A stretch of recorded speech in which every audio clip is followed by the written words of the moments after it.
What is going on, horror fans? Zomboy here, and today we're going to be talking about 2008 movie Splinter.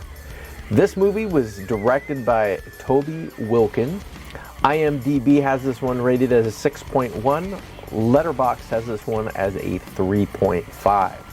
So this one starts off at a gas station. You have a gas station attendant sitting down in a chair. He hears some noises, goes to investigate, and he gets attacked by a mysterious creature that you don't get to see too much of, but you get glimpses, and it almost kind of reminds you like a porcupine, because you can definitely see it's got a bunch of spikes. So this movie follows two couples. You have a boyfriend and girlfriend. You've got Polly and Seth. They are planning to get out into the woods, do some camping together, and things don't work out. Their tent fails, so they decide to hop in the car and head to a hotel. On the way to the hotel, driving in their SUV, they see a woman on the side of the road trying to flag them down. This is Lacey.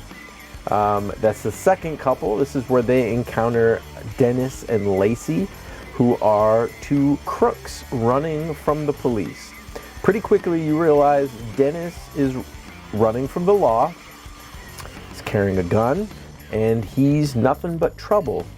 And then you have his girlfriend Lacey, who is obviously a drug addict who is possibly coming down from drugs. They are running to Mexico from something you don't really know in the beginning. They carjack them. After the carjacking, they hit an animal in the road and realize they popped a tire. So you have Polly and Dennis putting the spare tire on while the other two are checking out to see what they ran over. The animal that they hit, they can't really recognize, and Lacey thinks it might be her lost dog and wants Seth to help it because Seth is a doctor. He's going to school to be a doctor, and he quickly realizes there's really not too much left of this animal. The animal starts moving a little bit, and she gets struck by its tail. All while this is happening, you have Dennis helping put the spare on, and he gets pricked in the finger by something stuck in the tire. And when he looks at the tire, there's some splinters, some black splinters hanging out of the tire. Once they get the spare on, they go driving. They end up at a gas station. This is the same gas station where the movie started with the attendant. They quickly realize the store is open, but there is no one there. This is where things take a turn, and Lacey starts getting sick, and she goes to the bathroom, and there's a person, a dead body in the bathroom. She goes running out, and this body reanimates and comes out and basically starts attacking everybody, and it kills Lacey. They end up in the store, locking the door, trying to get away from this creature.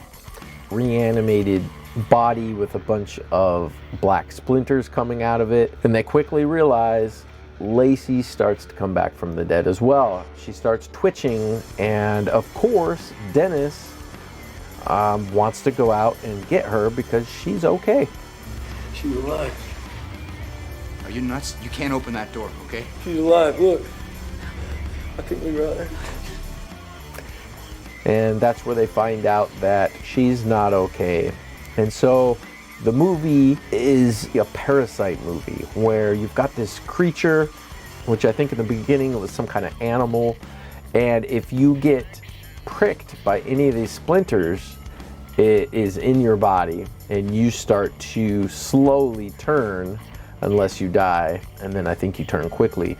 So this movie is set with two couples. Well, at this point there's three of them in a gas station, and that's where the rest of the movie pretty much takes place, is they're trying to figure out what's going on, how to stop it, how to trick it, trying to just stay alive, while at the same time you have these creatures trying to get into the gas station.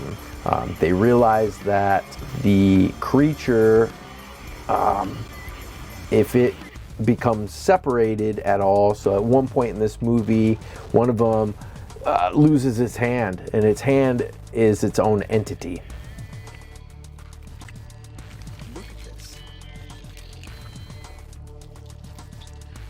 and it kind of has a mind of its own. They realize that these creatures see heat signature. At one point they go hiding in the cooler and realize they can't see him anymore. It's because their body temperature lowers. At the same time, there's this great cop kill. So this cop shows up and sees them in the store, and they're trying to yell at her to get back in her car, and of course she sees that Dennis is in there and has got her gun pulled, and they're begging her just to call for backup.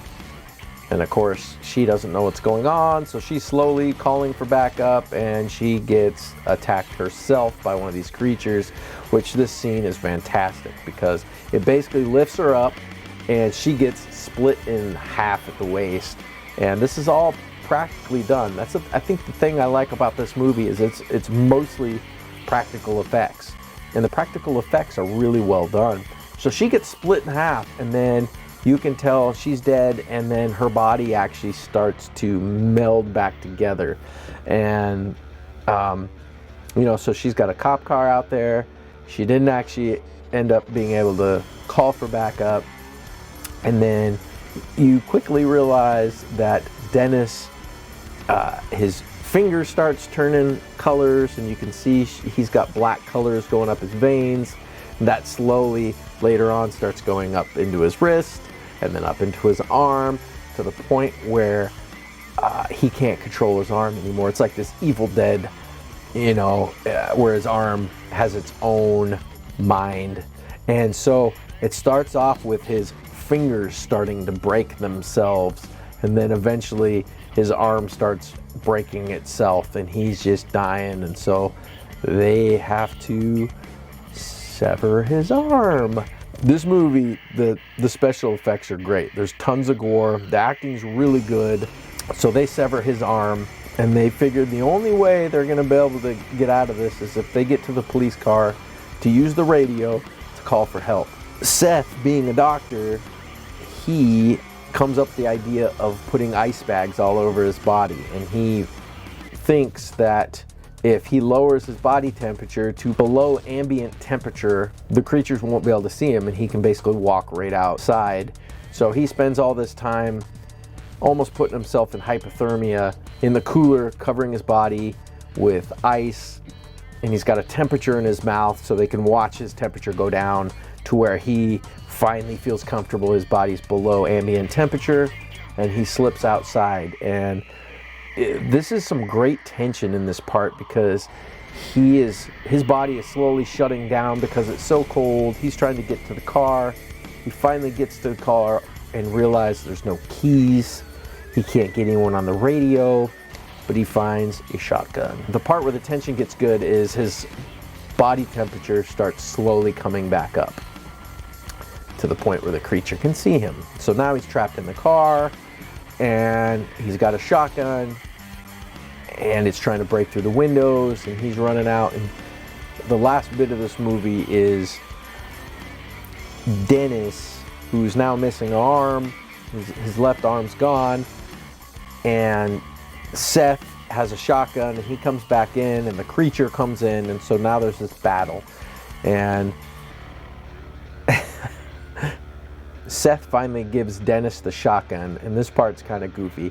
This part's really dark, and there's a lot of flashing effects going on. All the lights are strobing, and I think that was to just kind of assist with the creep factor of not being able to see the creature fully and only getting glimpses and peeks of it.